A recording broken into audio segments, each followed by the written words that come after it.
Assalamualaikum warahmatullahi wabarakatuh. Pemirsa gapai kemuliaan yang dirahmati Allah. Dalam Islam, bahasan terkait bersuci adalah perkara yang sangat krusial. Dan agama kita dengan rinci betul mengatur masalah bersuci ini. Bersuci tidak hanya bersifat fisik saja atau yang biasa kita kenal dengan istilah toharoh. Namun bersuci dalam tataran yang lebih mendalam adalah soal batiniah. Membersihkan hati dan jiwa dari segala bentuk kesyirikan, dosa, serta maksiat. Nah, lantas bagaimana seharusnya kita sebagai seorang hamba Allah memahami dua konsep bersuci ini? Nah, pemirsa, hari ini insya Allah kita akan mengkaji bahasan tema tasawuf yang sangat menarik terkait rahasia bersuci.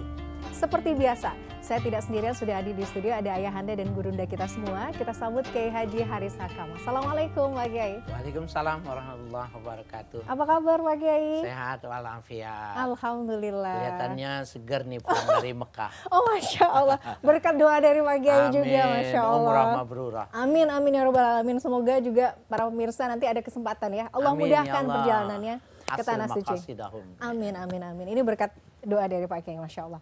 Nah Pak Kiai, hari ini kita akan membahas tentang rahasia bersuci. Nanti kita akan elaborasi bersama-sama. Nah, bagi Anda pemirsa yang juga memiliki pertanyaan, Anda bisa mengirimkan pertanyaan Anda berupa teks maupun video melalui nomor WhatsApp yang tertera di layar kaca. Anda juga berkesempatan untuk bertanya langsung kepada Pak Kiai melalui sambungan Zoom yang nanti akan ditentukan oleh tim Gapai Kemuliaan langsung. Pak Kiai, kalau bicara soal bersuci atau toharoh ya, saya rasa memang Islam ini adalah agama yang paling rigid, paling detail mengatur hal ini. Kadang-kadang pertanyaan awam saya, kenapa ya agama kita harus sedemikian detail mengatur itu semua? Sebenarnya hakikatnya apa? Kenapa bersuci menjadi sebuah hal yang sangat krusial yang jadi landasan dalam melaksanakan ibadah-ibadah kita? Tafadhol. Baik, bismillah walhamdulillah wassalatu wassalamu ala rasulillah amma ba'du. Mbak Mila dan para pemirsa dimanapun Anda berada, salam takzim saya sampaikan di pagi hari, mudah-mudahan penuh dengan keberkahan. Amin. Suci dengan bersih itu tidak sama. Ya. Kalau kotor maka dibersihkan, tapi kalau najis disucikan. Betul. Maka satu itu bersih orientasinya ke fisik, suci itu orientasinya kepada psikologi batin, jiwa seseorang itu tadi. Ya, fisik dan yang metafisik. Al-Quran tidak mengajarkan tanzib sebagai sebuah unggulan. Tetapi Islam mengajarkan tentang at-tuhur, bersuci yang jadi unggulannya. Artinya bisa jadi orang yang sholatnya, pakaiannya compang-camping, karena memang dia pengemis, kemudian sholatnya tanah tanpa ada hamparan karpet, dibandingkan dengan orang yang turun dari Mercy, kemudian bajunya berdasi. Kalau ternyata yang ditampilkan kebersihan, yang ini menampilkan kesucian, maka satu rakaat yang dia kerjakan bisa saja lebih berat dari 1000 rakaat yang ditampilkan dengan pakaian yang rapi dan sopan ini. Nah, itu mengapa menjadi sangat penting. Sehingga di dalam salah satu hadis dikatakan miftahus sholati at-tuhur. Pembuka sholat itu bersuci. Bukannya at-tanzib. Bukannya bersih. Iya, betul. Nah, kenapa? Karena ada orang yang pakaiannya itu dia nggak mampu membelinya. Sehingga sudah usang, sudah putih berubah jadi kuning dan sebagainya, maka sepanjang dia suci dalam pengertiannya, maka itu yang menjadi penting. Oke. Nah, bersuci ini kan seperti tadi mungkin dijelaskan di mukadimah ya, di pembukaan, bahwa tidak hanya soal fisik saja kan Pak Kiai. Justru yang paling menentukan tuh soal hati, batiniah kita ya Pak Kiai. Betul. Ada hadis yang lain yang dijadikan pedoman oleh Imam Al-Ghazali sehingga penekanannya menjadi penting. Nabi bersabda, at-tuhuru nisful iman. At-tuhuru nisful iman. Bersuci itu sebagian dari iman. Nah, kalau iman itu tidak akan menunjuk fisik. Betul. Berarti bersuci yang dimaksud itu adalah hati. Ya. Kalau at-tuhuru nisful jasad namanya. Nah, itu fisik. Wudhu dalam pengertian penggunaan air itu yang menjadi titik beratnya. Oleh karena itu Imam Ghazali mengatakan berdasarkan hadis ini, penekanan di dalam bersuci itu adalah hati kita yang lebih penting. Maaf kata, kalau saya ingin berwudu itu jauh lebih bagus kayak kalau saya belah dulu hati saya. Saya keluarkan, kemudian saya cuci bersih, saya masukkan, baru saya berwudu. Karena kata nisful iman itu orientasinya bukan fisika. Nah, itu menjadi penting. Okay. Bahkan Imam Al-Ghazali memberi contoh, suatu saat Nabi sholat, beliau menggunakan sendal. Kemudian ketika akan melakukan sholat, sendalnya mau dilepas. Malaikat Jibril memberitahukan, jangan dilepas karena di bawah sendalmu itu ada najis. Ada najis.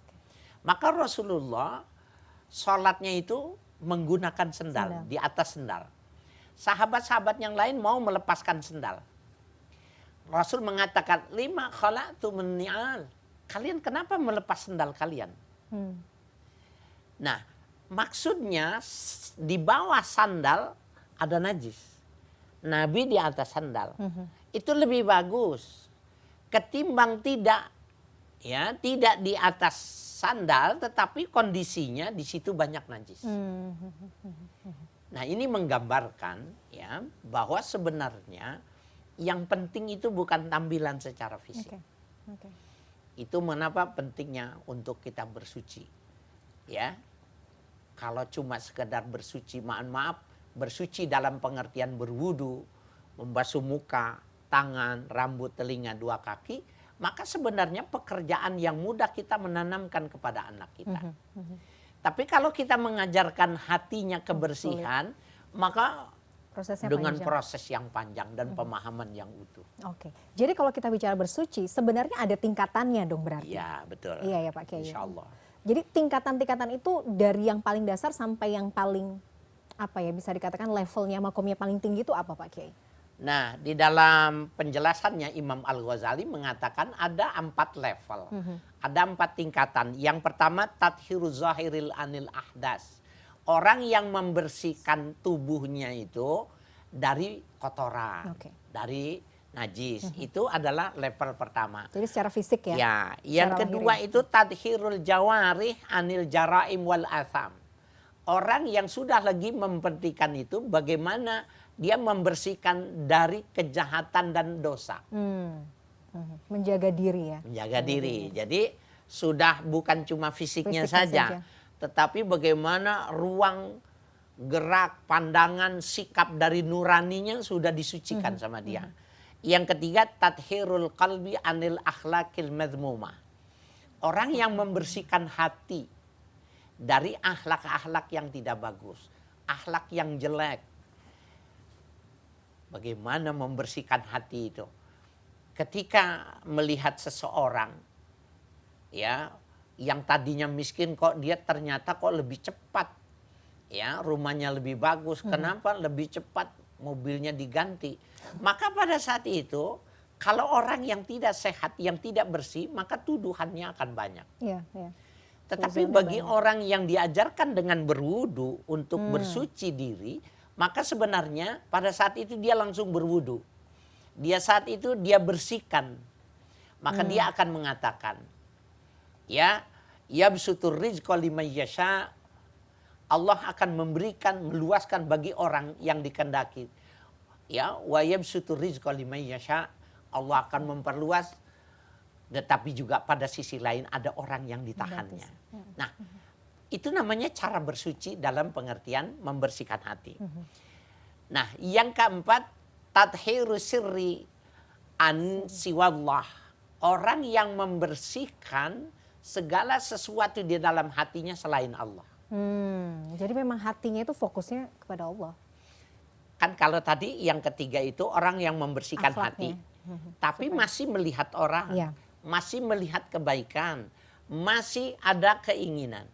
Kalau yang keempat ini, tathhiru sirri. Membersihkan itu masih wallah. Dia nggak mau di dalam hatinya itu ada selain Allah.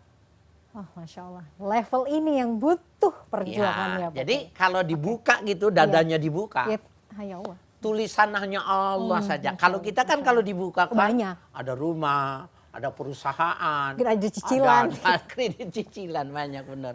Urusan yang tertunda dan betul. sebagainya. Nah ini adalah level tingkatan di dalam kita bersuci. Masya Nah para pemirsa dimanapun Anda berada, kajian tasawuf ini ingin mengajarkan kepada kita ini, ayo dari mulai wudhu yang biasa kita menggunakan air yang bersih, tetapi sekarang kita sudah mempergunakan lagi bukan cuma sekedar air. Tetapi ada alat yang lain yang mesti kita jadikan alat pembersih. Diri ya. Membersihkan dari perbuatan. Oke, dari akhlak tadi. Baik, Ya, Pak Kiai. setiap kita lihat yang kita dengar yang jelek, maka buru-buru. Nah, baik. berwudunya dengan istighfar. Nah, itu tadi. Kita akan bahas lebih lanjut di segmen berikutnya. Kita harus jeda dulu, Pak Kiai. Pemirsa jangan kemana-mana, Gapai Kemuliaan masih akan kembali sesaat lagi.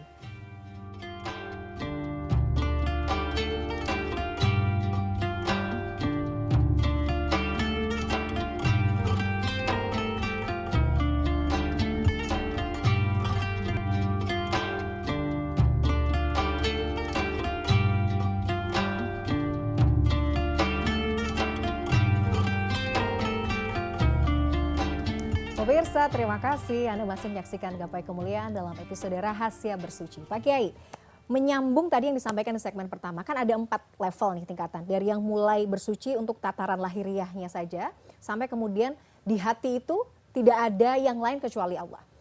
Itu artinya untuk sampai di level 4 ini, level yang pertama ini harus sempurna, harus baik, harus jaga wudhu. Jadi harus indikatornya harus berjalan selaras begitu ya Pak Kiai? Ya, jadi kalau kita, ini kan rubuh ibadat ya. ya. Rubuh masih ibadah, betul. Kalau kita pada rubuh ibadat bagian yang kedua kita mempelajari tentang ilmu, bahwa ilmu dan amal itu harus berimbang. Harus berimbang. Seperti 2 sayap burung.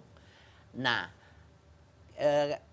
orang kalau ingin naik ke satu tempat, maka dia akan melalui anak tangga itu. Apakah kita bisa lompat dalam kajian yang semacam ini? Sepertinya nggak bisa. Sulit. Tetapi kita akan mengikuti ya step demi step ya. Jadi pertama fisik, kita berwudu. Bagaimana wudu yang sebenarnya? Maka wudu yang sebenarnya itu ada adab-adabnya. Sehingga memang benar-benar bukan tidak sama orang yang berwudu itu dengan orang yang mencuci muka. Iya.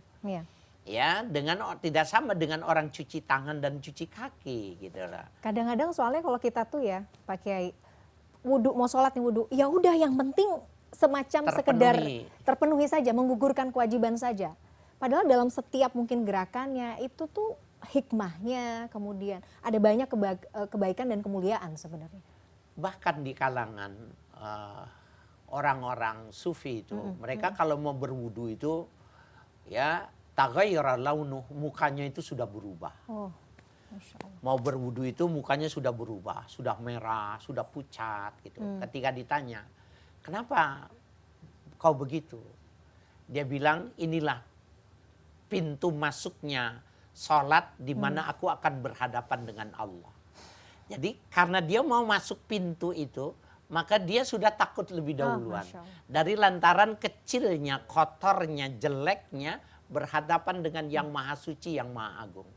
Sehingga wudunya itu benar-benar dia tidak berbicara kepada orang lain, serius, khusyuk, ya benar-benar dia mengikuti ya yang diajarkan oleh nabinya. Nah itu bisa jadi salah satu indikator ya Pak Kiai Ya. untuk kita bisa lolos nih ke step selanjutnya. Tapi sebenarnya indikator kita tuh bisa melihat atau kita merasakan diri kita sudah ada perubahan ke arah yang baik untuk bisa mensucikan jiwa itu seperti apa Pak Kiai? Penghayatan. Oh. Kuncinya di penghayatan. Habis kita melakukan sesuatu, evaluasi coba. Betul. Ya, kita muhasabah, kita tadi waktu dari mulai cuci tangan, basuh muka tangan itu hadir nggak kita dengan yang kita lakukan? Kalau ternyata sambil wudhu kita sambil ngobrol dengan tetangga yang di sebelah ini, atau pikiran kita jauh ke depan, ke belakang, ke samping, maka kalau orang ingin melakukan kebaikan, wudhunya diulang. Diulang lagi. Walaupun tidak ada ketentuan untuk mengulang tajdidul wudhu dalam kajian yang semacam ini. Tajdidul wudhu itu adanya ketika orang wudhu sholat. Kemudian ketemu sholat yang berikutnya dia masih punya wudhu. Nah, kan sebenarnya bisa sholat lagi, tapi dia tajdidul wudhu. Oh, mengulang wudhu. Memperbaiki wudhunya Memperbarui itu wudhu. ada. Tetapi di kalangan para mutasawif tidak seperti itu. Tajdidul wudhu itu manakala dia tidak penuh penghayatan, tidak sampai tidak in dengan apa yang dia lakukan, diulang lagi. Oke. Jadi bukan cuma sholatnya yang diulang, wudhunya diulang sampai benar-benar itu tadi. Nah, maka dia masuk pada langkah yang kedua. Nah, pada anak tangga yang kedua, dia bukan lagi berpikir fisik, tetapi yang di lingkungan dia. Ada nggak orang cemburut ketemu sama dia? Ada nggak orang maki-maki dia? Yang dalam pengertian sumbernya dari dia. Kalau dimaki-maki tapi sumbernya dari orang itu nggak ada masalah sama dia. Berlepas diri ya, itu urusan dia sama ya. Allah gitu. Ya. Nah, kalau orang sudah tidak ada yang tersakiti, orang sudah tidak ada lagi yang merasa dikurangi haknya dan lain sebagainya, maka dia naik tangga ketiga. Hati. Jadi waktu dia melihat orang, kepingin nggak? Pingin nggak yang punya di tangan orang? Atau ada orang yang melakukan kesalahan, bagaimana hatinya dia? Kalau dia langsung berwudu, dia doakan orang itu. Ya Allah, orang itu tadi sesungguhnya terkhilaf ya Allah. Ya Allah, ampuni dia ketika dia tidak mampu mengatasi nafsunya ya Allah. Beri petunjukmu ya Allah. Nah, itu dia udah di langkah yang ketiga. Kemudian dia naik lagi pada yang terakhir, yang 4. Pada saat itu tidak ada satu kedipan mata pun kecuali yang ada cuma Allah saja. Itu level yang paling tertinggi. Paling tinggi. Nah, Pak Kiai, tapi seseorang yang namanya manusia itu kan iman naik turun ya, futur ya. Bisa turun level nggak? Ya bisa Pak Kiai ya? Bisa. Bisa kan? Karena al-iman kata Imam Ghazali berdasarkan substansi hadis ya, kata Imam Ghazali ada periwayatan itu al-iman yazidu wa yankus. Dia bisa naik, bisa dia turun. Jadi bisa mulur, bisa melungkret. Iya. Nah, itu sangat dipengaruhi oleh kondisi luar, eksternal. Kalau eksternalnya membantu, maka dia akan terpacu menaikkannya itu. Tapi kalau dia lingkungannya tidak mendukung, maka dia bisa jadi turun, lemah. Itu mengapa juga memilih teman, memilih lingkungan. Betul. Bahkan diajarkan sama Nabi itu, aljar qobladar. Kalau mau beli rumah itu pelajari dulu tetangganya. Betul. Itu penting sekali ya. Karena iya sih, kita nih misalnya nih Pak Kiai ya, ini pengalaman pribadi nih Pak Kiai. Misalnya kayak kemarin ada kesempatan umroh, kan semangat nih ibadahnya ya. Tapi ketika pulang tuh ujiannya juga banyak gitu loh. Level malesnya tuh kenapa jadi kalau di sana? Karena environment-nya ya, iya kan? Karena lingkungannya juga mendukung suasananya. Nah, PR-nya gimana berarti Pak Kiai untuk bisa ngeboost lagi gitu? Menciptakan Mekah dalam situasi kapan dan dimanapun, itu kuncinya. Masya Allah. Ya, nah sama juga dengan orang Ramadan, menciptakan Ramadan suasana pada 11 bulan berikutnya, maka dia ya ar-Ramadan fi kulli dahr. Ramadannya sepanjang tahun. Bagaimana menghadirkan Mekah dalam hati seseorang kalau sudah pada level yang bersih, dia bisa. Karena ketika dia sujud, dia kan boleh berimajinasi kita berhadapan wujudnya itu di depan Ka'bah. Nah itu. Itu langsung, kalau membayangkan itu langsung pengennya ke sana lagi gitu. Masya Allah. Amin. Amin. Jadi intinya bahwa iman itu kita bisa sampai di level tertinggi, tapi hati-hati, iman juga bisa turun. Kita harus pintar-pintar menjaga lingkungan, pintar-pintar menjaga juga kita harus berteman dengan siapa ya Pak Kiai. Masya Allah. Menarik sekali, tapi kita harus jeda dulu Pak Kiai. Pemirsa jangan kemana-mana, Gapai Kemuliaan masih akan kembali sesaat lagi.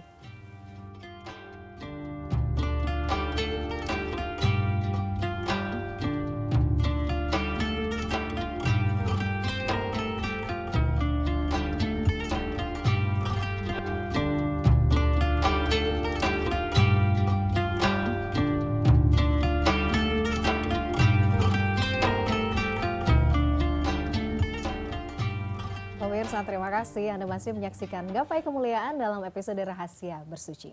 Pak Kiai, bicara soal itu tadi ya, rahasia bersuci, terkait soal wudhu aja misalnya. Kan ada beberapa anjuran yang atau sunnah yang kemudian disampaikan juga oleh Rasulullah bahwa kita tuh seharusnya memang menjaga wudhu.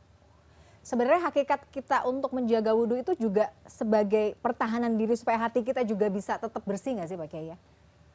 Iya, ada sebuah hadis mengatakan at-taharatu junnah. Orang yang berwudu itu dia sebenarnya pakai tameng, pakai zirah, pakai Iya. baju besi, Baju besi, betul. yang nggak bisa disentuh oleh panah dan pedang. Hmm. Mbak Mila kalau berwudu pasti nggak mau diajakin salaman. Iya, jaga Maaf wudhu. ya, maka langsung buru-buru Iya. mengangkat tangan. Itu namanya junnah. Apalagi kan kalau misalnya wudhu kan kita kalau perempuan lebih ribet ya Pak Kiai ya. Nah, Harus di tempat yang menjaganya tertutup, lebih- menjaganya lebih effort. Gitu. Iya betul, karena apalagi sudah make up ya, dari subuh udah. Betul, betul. Nah, yang kedua, orang kalau berwudu sudah benar-benar memelihara wudu, dia nggak betah kalau tidak berwudu. Maka ketika dia batal, dia pengen buru-burunya mengulang. Kenapa begitu? Karena dia junnah. Jadi seperti orang yang dilepas baju besinya, maka dia Oke, pengen cari oke. buru-buru. Khawatir Iya, pada kesempatan itu akan jemparing dan senjata tajam mengenainya.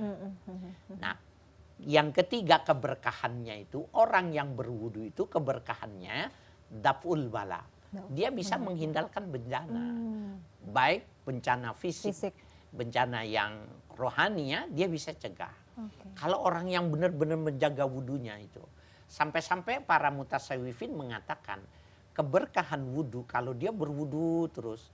Ketetapan ketika di situ dibelokkan di pertigaan, di perempat jalan dia berbenturan kendaraannya. Benturannya itu nggak bisa dihindarkan tetapi dia tidak parah terkenanya. Kenapa? Karena ketetapannya tidak bisa dirubah. Kenapa ringan? Itu keberkahannya berwudu. Jadi orang yang menjaga wudhu itu keutamaannya banyak. Ya. Kalau dari cerita atau kisah-kisah para salafus saleh ataupun para sahabat, ada juga ya beberapa yang memang sangat getol sekali menjaga wudhu ya Pak Kiai. Nah, ada satu hadis yang menarik yang dipegang oleh para salafus saleh, khususnya para mutasawwi.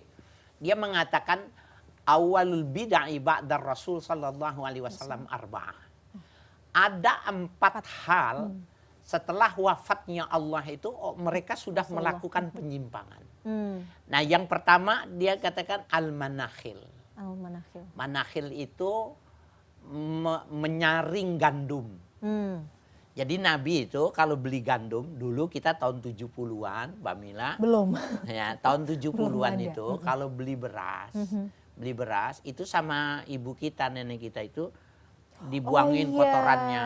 Iya betul. Maka Diatasi. ditampinya Iya, itu. ditampi. Itu ada batunya, Iya, ada ada kerikil, kerikil. ada kulit-kulit Gabah ya, gabah kulit-kulit yang nggak bisa beras dibikin. ya. Rasul tidak mau melakukan itu. Maka langsung saja dimasak apa adanya.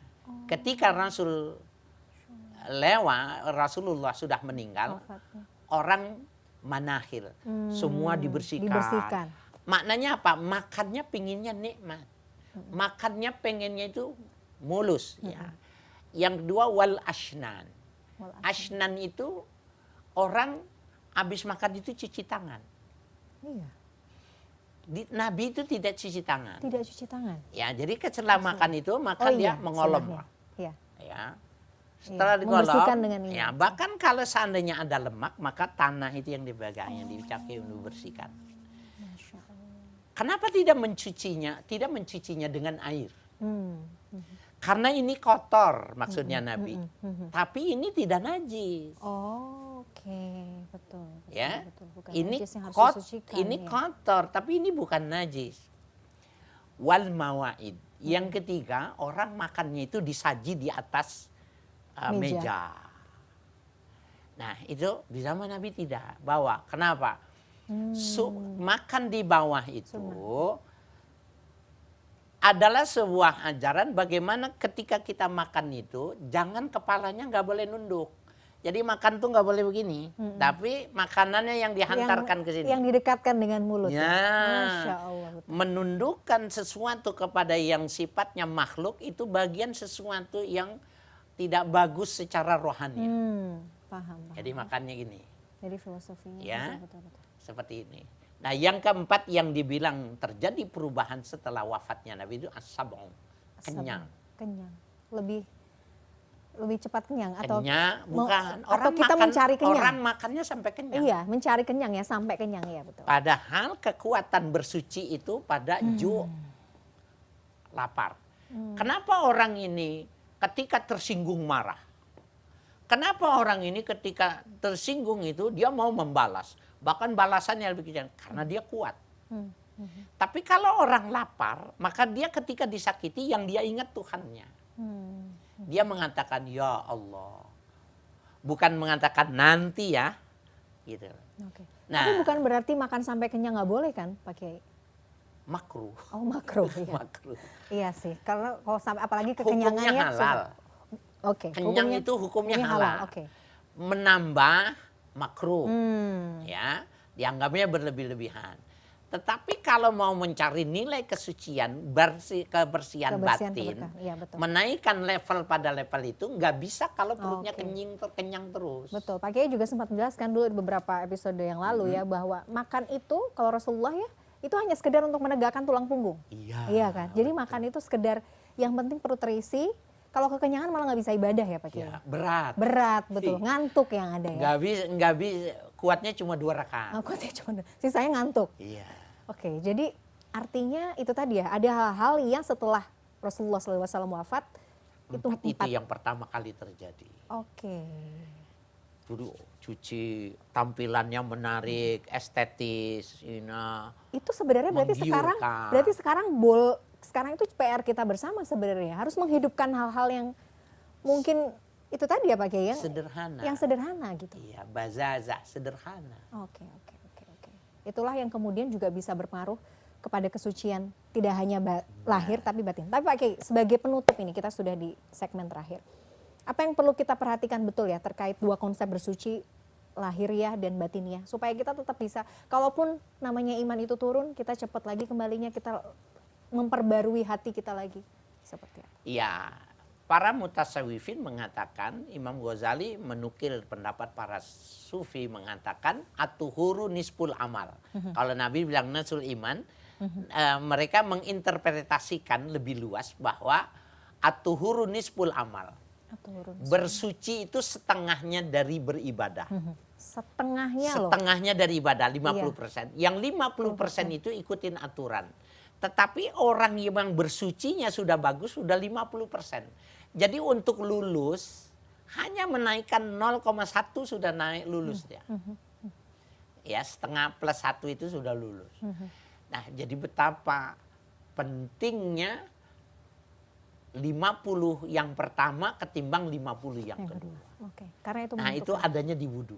Masya Allah. Adanya di bersuci. Nanti insya Allah kita ada satu episode yang membahas detail soal wudu ya Pak Kiai ya. Insya Allah. Bagaimana tata caranya nanti pemirsa harus tunggu ya. Masya Allah. Pak Kiai, tidak terasa kita sudah sampai di penghujung program. Pemirsa, usai sudah perjumpaan kita hari ini dalam program Gapai Kemuliaan. Semoga tausiah kali ini bisa menambah hasanah ilmu agama kita. Amin. Menjadikannya bermanfaat dan yang paling utama menambah ketaatan kita kepada Allah Azza wa Jalla. Saya Meladia Rahma dan juga Kiai Haji Haris Hakam pamit. Terima kasih atas perhatian Anda. Insya Allah kita akan jumpa lagi pada episode berikutnya.